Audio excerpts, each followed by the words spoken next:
in the chat and enjoy the panel. Vita, whenever you're ready.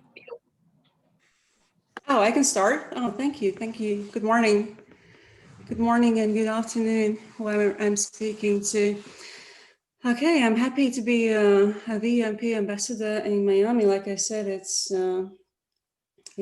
dark and rainy over here in Riga, but we are so happy still to be part of this exciting fair. I don't know how much I have to tell about me. Elizabeth said just to say a few words. Like you rightly mentioned, I'm a founder of a VV Foundation. It's a foundation based in Riga. Our probably main activity is currently developing an artist residency that will be based not in Riga actually, but on the west coast of Latvia. About 2 hours drive from here. It's on the sea, and we hope to open it in the summer. It will be a like a multidisciplinary residency that we hope to see not just artists, but also film producers, writers, philosophers, and so on. That's one of the projects that we are currently focusing on, but we are also in parallel bringing international artists to Riga. In March next year, we are opening a show of Herman Nitsch. He's an Austrian artist that you probably heard of, part of Vienna Actionism. So that will be a big show that we'll be bringing here and curating. And we also, from time to time support different shows in Riga of emerging artists. And, I would say that probably my collection or my collecting activity is kind of a subsequence of what I do in like supporting young and emerging artists, and also Akin Contemporary Art Center, which I would call is probably the probably currently, apart from the smaller artist-run galleries, the only gallery showing contemporary art in Riga. And I'm very happy to be part of it and be on the board of it. So I think without further ado, let's move to the works that I have selected from the NADA catalog. I'll go one by one, and I'm happy to see that I will be joined by Kim and by Gallery 427 in the person of Kaspars, who is, I understand, not in Riga, but in Amsterdam. Yeah. And also, hi Kaspars, we'll be joined by Elina and Eva, who are the artists of the work that I have selected as the first one. So Elizabeth, we can move to the slides and start looking at the works. That'd be nice.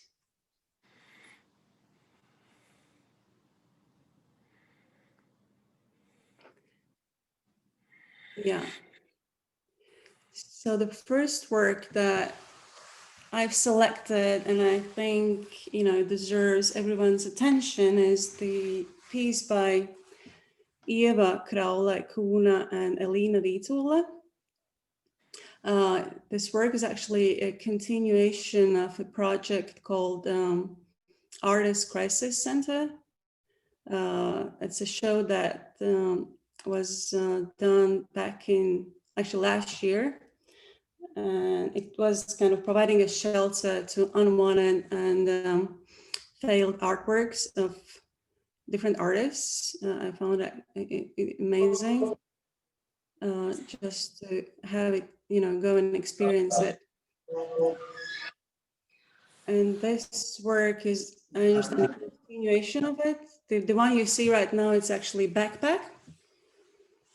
But it's not just a backpack. I understand in the backpack, you have a lot of things, starting from a portable table a sketchbook, a canvas, a tent, and each of these pieces actually come with one contemporary artwork, if I'm not mistaken. But if we can maybe now ask Eva and Elina, who I find this, that it's a duo of two Latvian female artists. And I like this duo because I find these girls a little bit different. Eva, I think, is more into like sculptures. Now, she had an amazing show at Kim, I think 3 years ago, before she went on residency in London.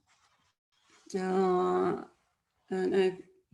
I like that Eva is raising different like serious questions, philosophical, while Elina, I found her more like funny, and her work is more colorful, and she's using a lot of humor. So I think this duo just works really nicely together.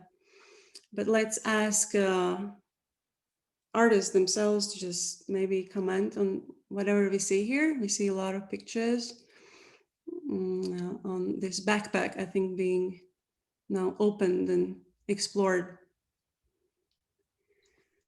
So Elina, what is going on here? I understand you opened your backpack and you found a pencil. Actually, maybe your curator can tell more about the bags, and we then talk about the contents of the bags. Yes. Because this project. The bag is more important in this case than the bag itself. So maybe curator can take over the back part. Yeah, we are quite lucky that we have not just artists here, but also a curator who is Kaspars. Groševs. Yeah. Lead us through. Hi. Hi.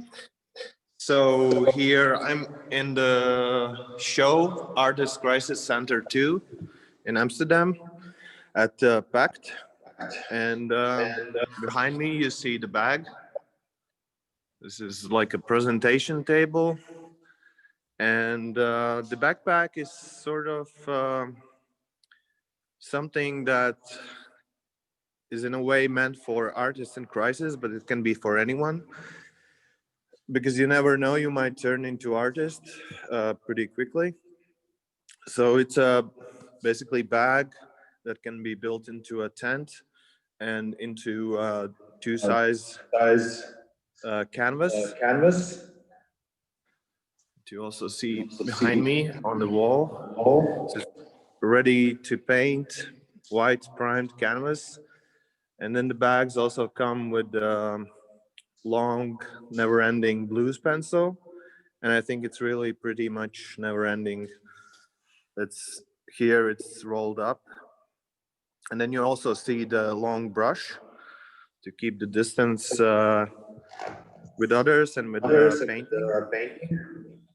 And also each bag has a unique necktie that I'm wearing to bring some class to artists who's in crisis. So essentially, this bag you can also wear it. I forgot to say, and you can wear it from both inside out and outside in. Here behind me is a sort of working version. There's a portable table with the manual, and the manual also has notebook part in it, so you can draw with the never-ending pencil. And the show I'm in, the Artist Crisis Center in Amsterdam, is basically presentation of this bag that's made into different sculptures, so to say. And then here we also have the transport box. And then I also have my own corner where I'm using the bags in action, and I'm trying to paint spaghetti here, because that's what Elina told me I have to paint while in Amsterdam. So yeah, that's kind of in short about the bags from my perspective as a host of this exhibition.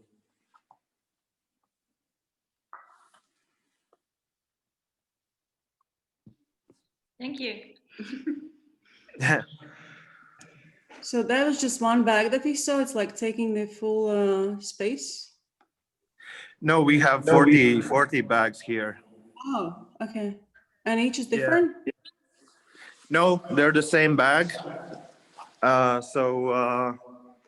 Like everything that you see here, it's actually at first it's pretty hard to realize that all of it is made from a single bag, and it also came in this box. Here you see the bags are folded. Hmm.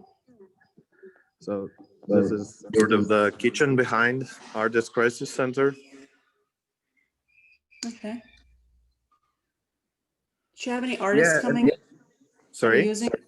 Yeah, artists coming in and using your center for crisis?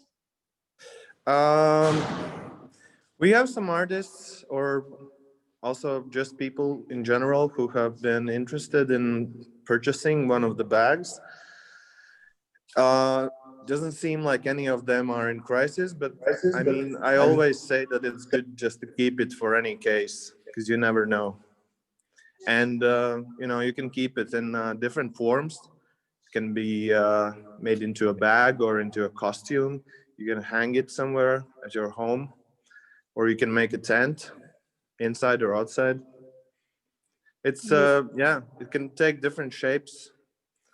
And one day, if you feel that the crisis is here, you can take the bag and try to paint on the canvas and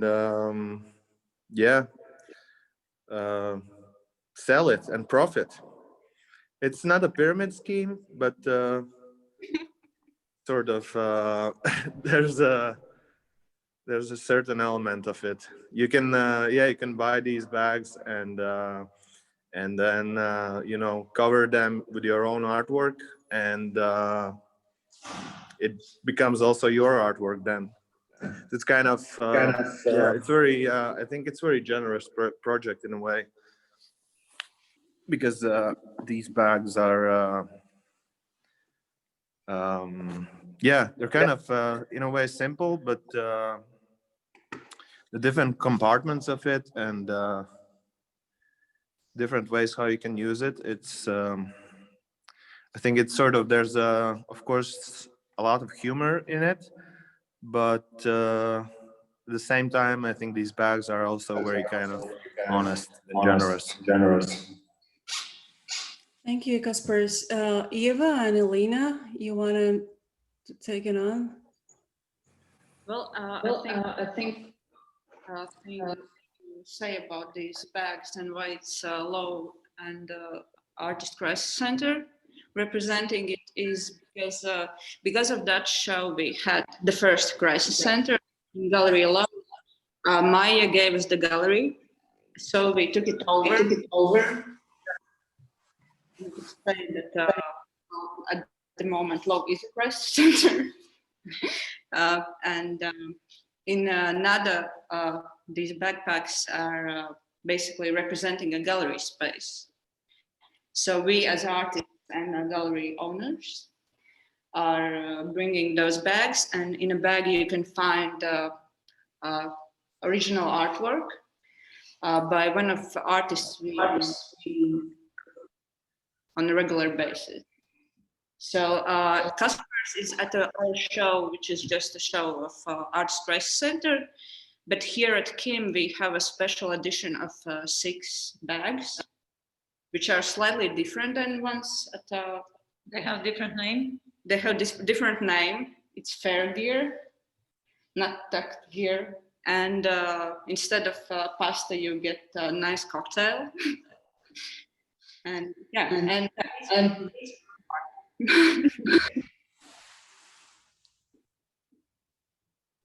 Yes. So each piece comes with a different piece of art by somebody else, not you? Yes.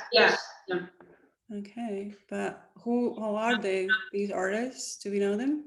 Yeah, get by either Anna Tseipa, Amanda Ziemelis, Hanna Lozano, Lee Bruki. Nice. Which piece you get. before your purchase, because Yeah, it's a cat in a bag situation. yeah. Oh, So you okay. choose and you get. But I want to mention that each bag also comes with a gamble. So one of the bags will be the winner and will get a special prize from Artist Crisis Center. Can we know what kind of prize, or that's cat in a bag as well? That's cat in a bag. Oh my God, that makes Yeah, it but so. yeah, very commercial situation here, since we are selling the name or multiple names instead of the work itself. So you can just have to pick from the list instead of work. Yeah. Also, all of them are modestly sized to fit in a bag.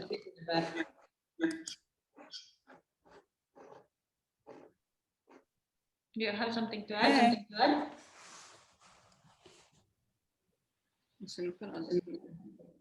Also, if you get back, you get this cocktail. And it's all for just $500, right?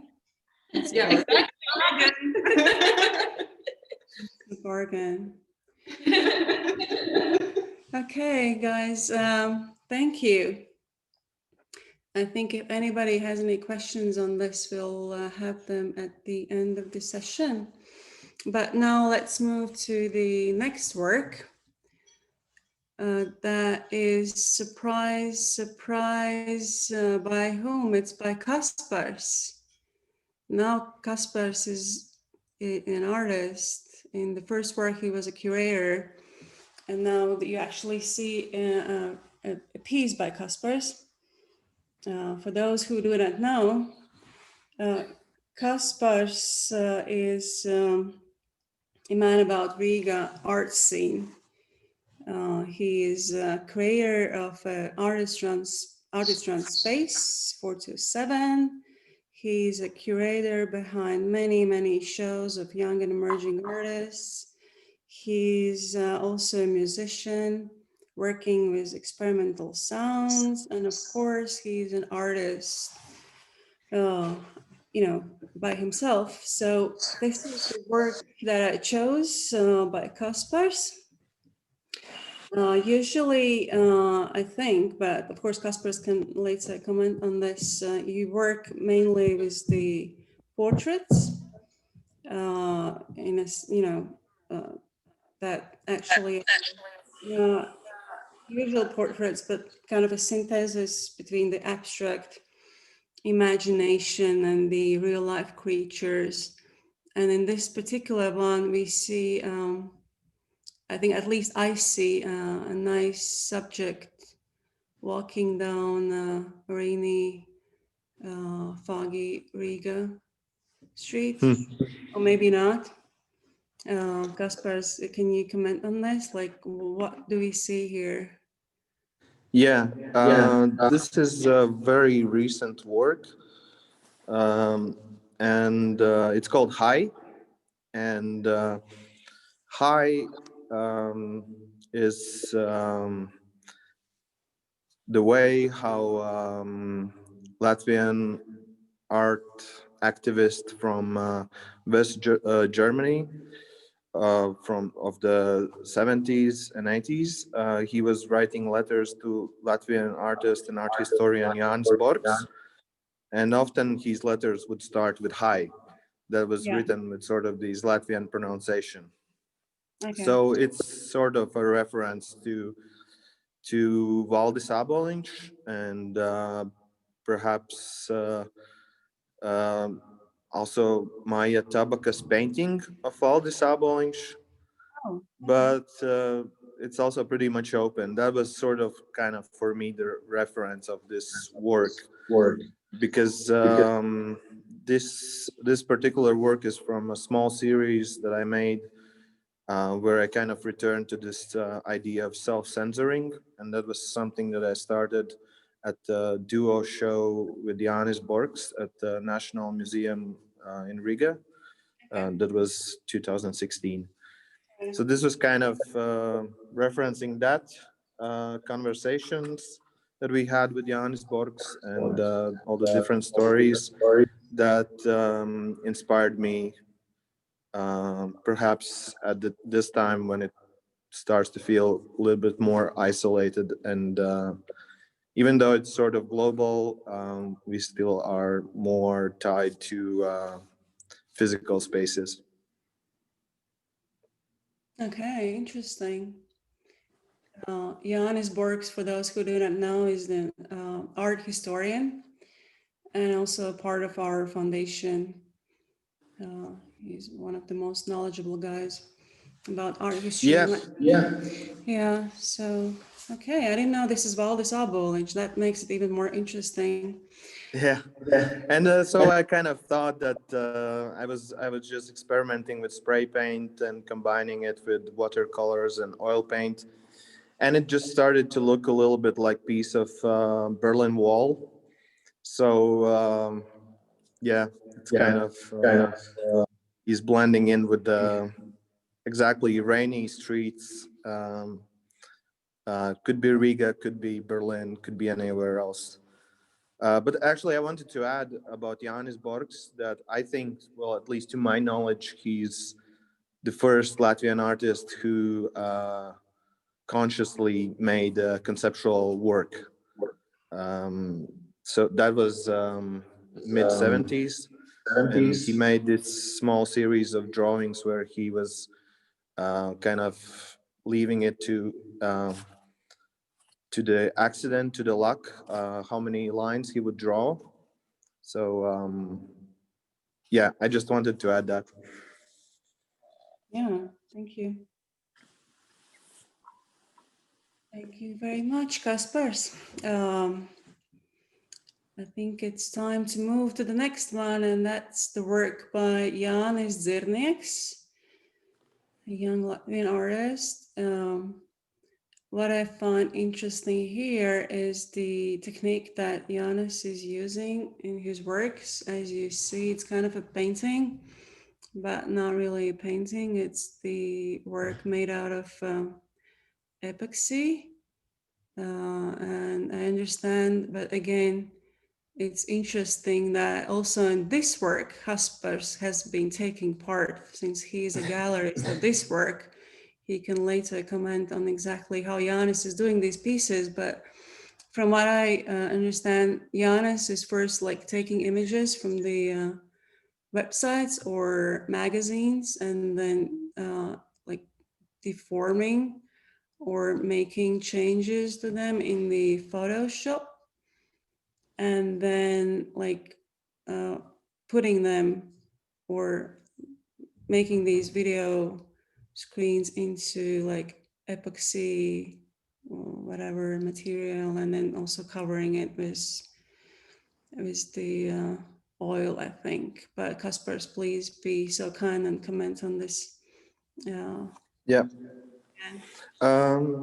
Yeah, so this is work from Jānis Dzirnieks, who's a young Latvian artist who lives between Rotterdam and Riga. Okay. He, I think last year, he graduated Beadswork Institute. And yeah, so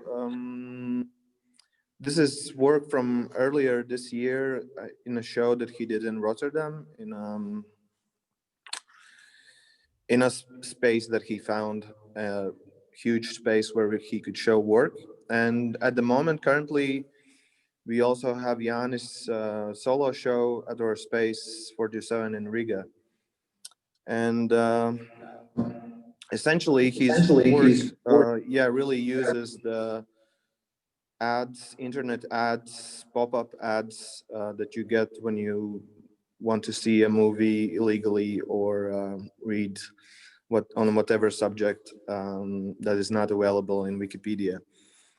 And then he distorts these images in Photoshop using a tool that's made for adjusting images to different banner sizes, like banners adjusting to different mediums. And the tool essentially takes these images and tries to find its own logic in it. And these algorithms, are sort of a bit random in a way, or unpredictable. So he's using this unpredictability to create largely abstract images, though every now and then you get detail, some hand or a smile or piece of furniture, etc.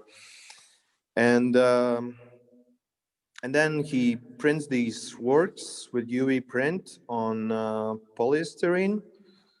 And so it's not so much visible in this image, but these works have also a certain kind of materiality.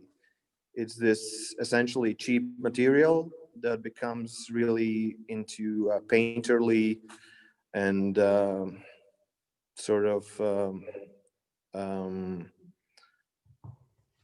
nuanced work that very much reminds us of painting like oil on canvas.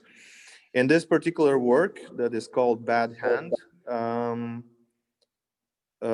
he also distorted the material itself, the polystyrene, and so it's also kind of decaying slowly. And the last phase of these works is that Yanis covers these images, these prints, with epoxy resin, and they really get this shiny uh, and detailed texture and shininess, and really this painterly quality.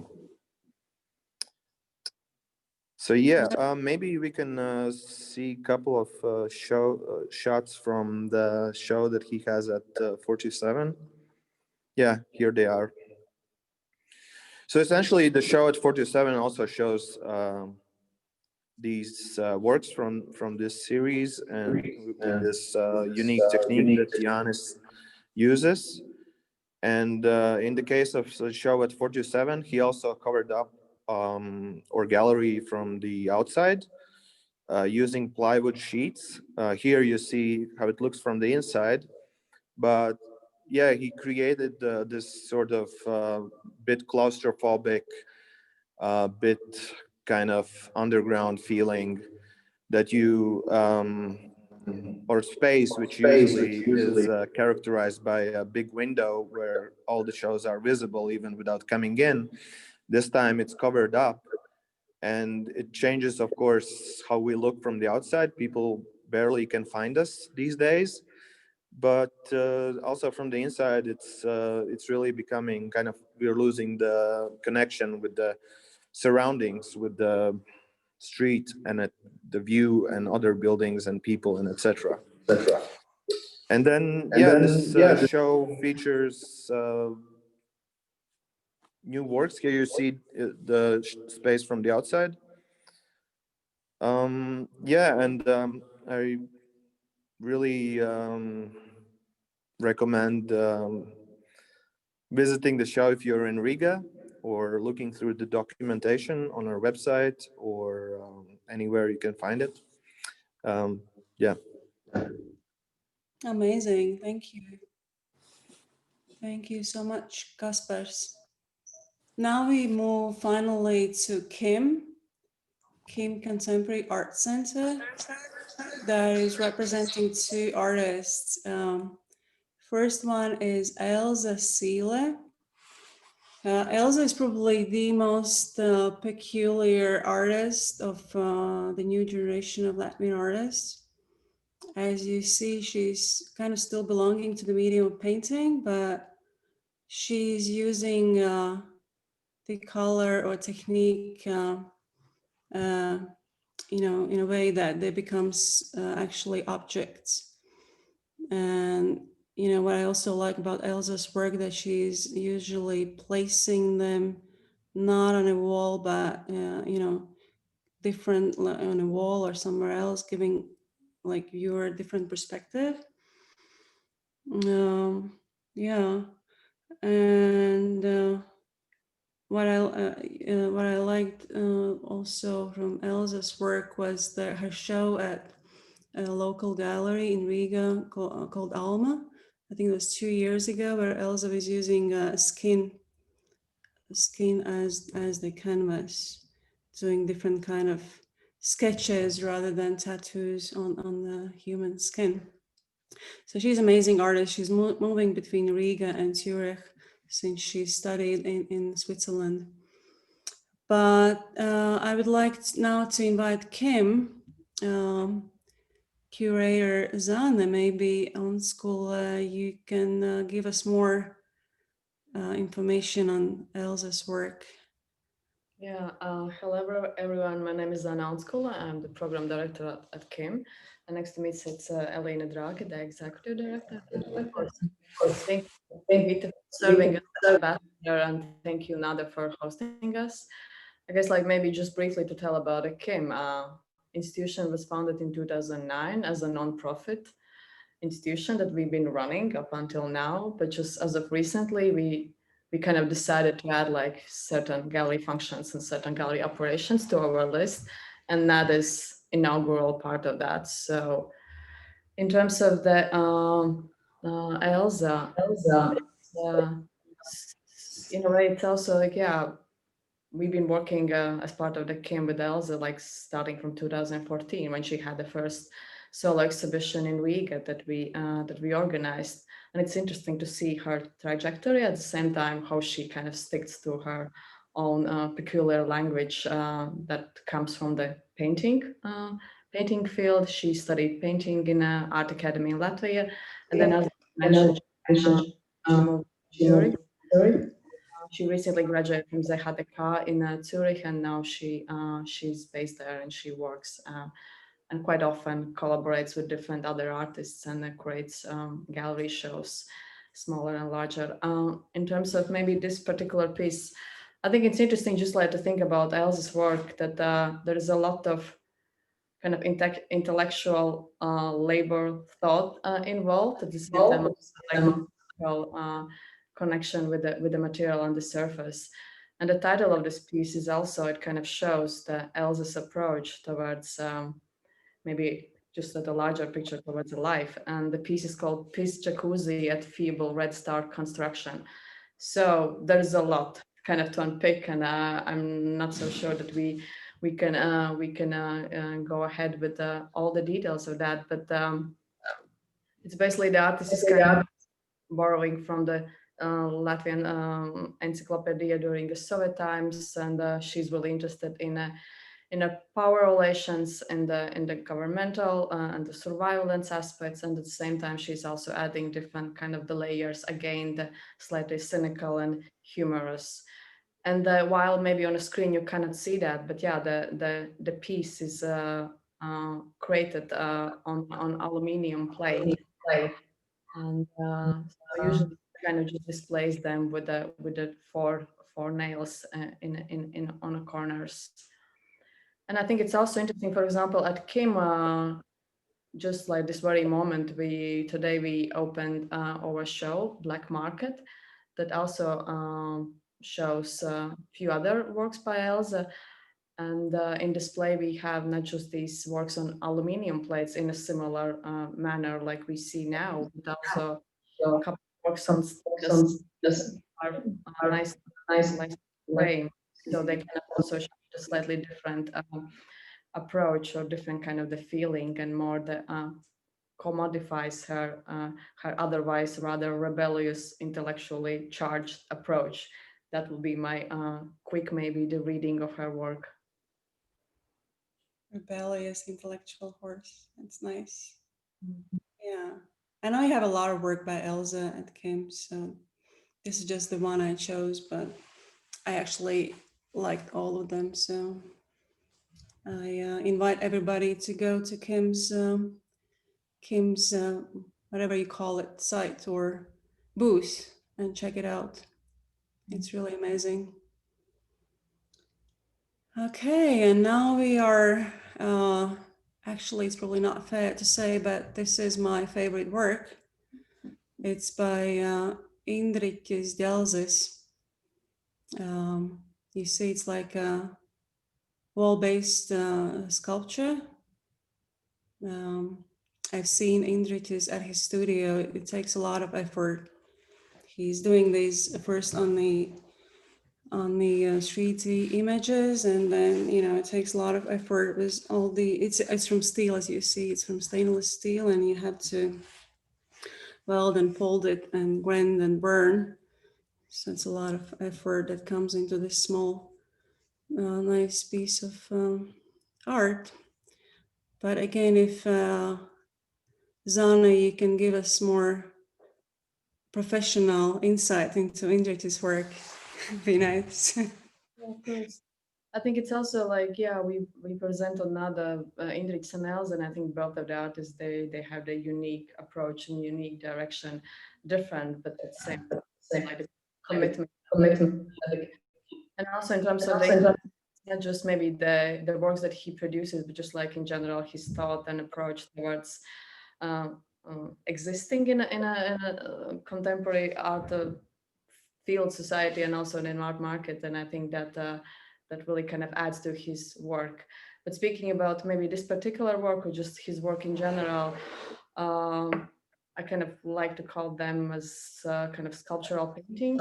And this, so basically all these usually kind of, they were born out from the 3D simulations, so like he's working on a maybe kind of the digital realm, and then afterwards he translates them onto the like sketches, or he draws them with a charcoal on a paper or some other device, and then everything else from there is crafted by himself with his own hands. This is actually rather small, even though that maybe during conversation with the artist, he said it was kind of like conceived as a sketch for a larger piece. It also stands as a substantial work on its own. Maybe we can move to the next slide. So the other work that will kind of give a maybe the better understanding of his approach, kind of more in a traditional understanding. So what we can see in this. Is that a real life picture? Yeah. I mean, size-wise, you can see the difference between my favorite work and the and the new one. Yeah. Okay. They look both really beautiful in person, the smaller work as well as the larger work. And maybe the larger work, it's kind of, it's like for those who know Indritis practice, it's kind of like typical Indritis. And so the type of the work is a conference. And if we kind of zoom in, we can see maybe more why it's titled like that. In a way, that is the artist, he's kind of referencing, or he's working with the notion of kind of the humanoid figures that are translated in these abstract lines and structures, semi-structures. And we can also think of, or maybe they also resemble of the statistical data, like the other data simulation that we can think of. What we have here, we have a metal, then we have like some wood, like MDF, and then also like some parts of the work is kind of cloth, or like basically wrapped in this cotton or polyester small, let's say, elements of the shirt. And as the work is titled Conference Breathe, of course, it kind of immediately gives us a connotation of maybe kind of the blue chip, I don't know, corporate environment where the certain most likely male figures gather around the big table and discuss or negotiate some big deals, and then this maybe the piece is kind of embodiment of that. And I think it's like from one side kind of celebratory of that, but at the same time maybe the critique is that. And yeah, it's as you mentioned that Indrik is he's a studio-based artist, and he's doing everything by his own hands, and then also the visiting to the local Home Depot is part of the let's say the production of the piece. Yeah. Amazing. If I'm not mistaken, this work came out of his studio yesterday. Yeah, it's super. It's still Yeah. Still smells of food. Okay, amazing. Thank you. Well, I think we are done with the works that I had selected. So do we have any questions? I'm not sure. I see the questions, or there are no questions. Oh, there is one. Yeah.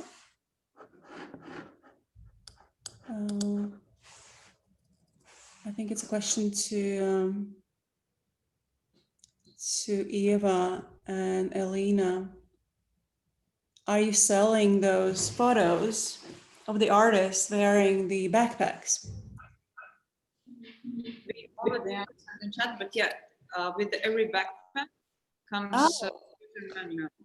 So it includes in the back that you will find all the pictures here inside our user manual.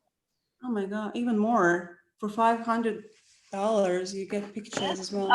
I wrote a sketchbook, 2 outfits with the 2 outfits for special occasions and like a normal outfit. So yes. And a lot of other functions as well. I actually love those photos. I think they're so cool. Yeah, So cute. probably the most important function is still the gallery one. Like inside the tent, you get the white cube, not really white art gallery space. Yeah. For all your exhibition needs. Or maybe you can do private collections inside as a collector. Oh, me? Yeah, I'll think about it. Thank you.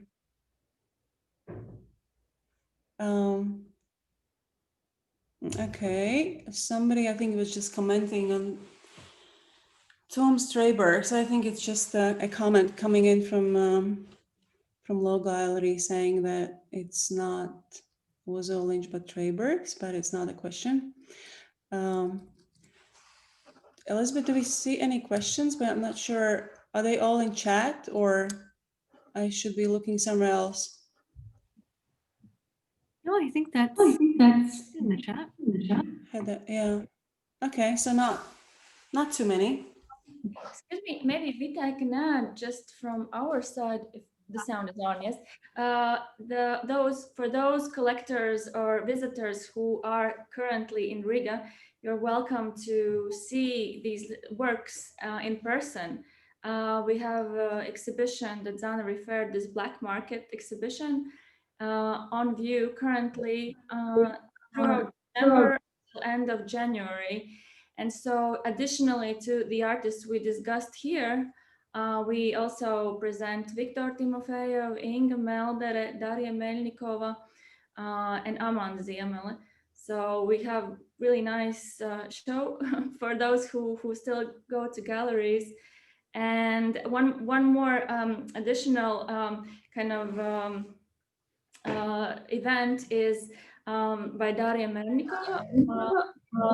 Kind of iteration of the installation called Palette Three-Legged Evidence. And it was actually first kind of presented during Manifesta in Marseille. And so the artist created like the second edition, which is kind of also presentation of the new work of a body of work book called Philosophy of Furniture by Latvian philosopher and writer Ainar Smalling. And so it's kind of reference to the Edgar Allan Poe essay with the same title, The Philosophy of Furniture, and the small extract of Einar's work, just to give you an idea. Furniture can allegorically describe the subject's inner world. After all, furniture, like one's consciousness, stores thoughts and holds history. So there's going to be 2 readings performed throughout December, Saturday at 7 p.m. And we will put the links will be provided to the broadcast on our webpage. So probably we could share the Kim's webpage for those who are interested to hear the reading. It will be in English. so it's accessible for international audience. Thank you so much. Yeah, we're quite lucky here in Riga. The galleries and museums are still open.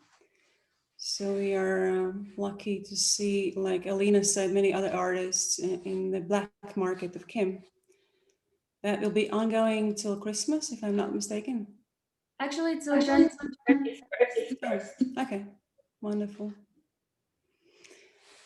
Wonderful. So Heather, do we have any other questions or? I had actually put in the chat. I was wondering if Kim could talk a little bit about the piece that's right behind you, Lion Rise. Sorry, I think there's a bit of an echo.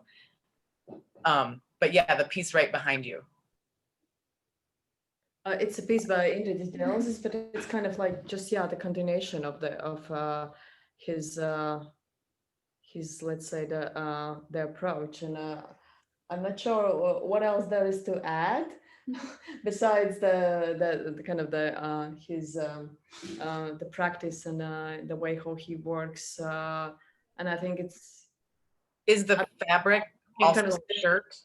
Sorry? Is the fabric also a shirt? No, it's a different fabric. It's kind of like jeans, but actually two different fabrics there, but like jean material, from jeans. I've always been like curious, like what kind of statistical data he's using, or like what is there like to maybe to base our kind of reading of the work. But artist is quite ambiguous about giving answers on that, so we can just imagine what maybe, I don't know, the reference or what kind of stock market, let's say the presence is behind us. So yeah, we are just reading that as maybe also kind of the two figures, or like sitting or like bending. Yeah, we can also maybe expand the notion of the just like our daily life kind of framed in a small, let's say, yeah, they're very territory. they're very abstract, but it could be also read as like human-like kind of bodies, or even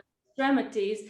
And this fabric, I don't know, it's like maybe personal detail, but actually artist's wife is like highly acclaimed fashion designer. So maybe the textiles and the combination of that kind of comes from maybe his inspiration. Right. Derives kind of from there. It's super interesting work. Yeah. Really cool. And this work will also, it's available through online nowadays. So everyone. I saw it on there. Yeah. Yeah.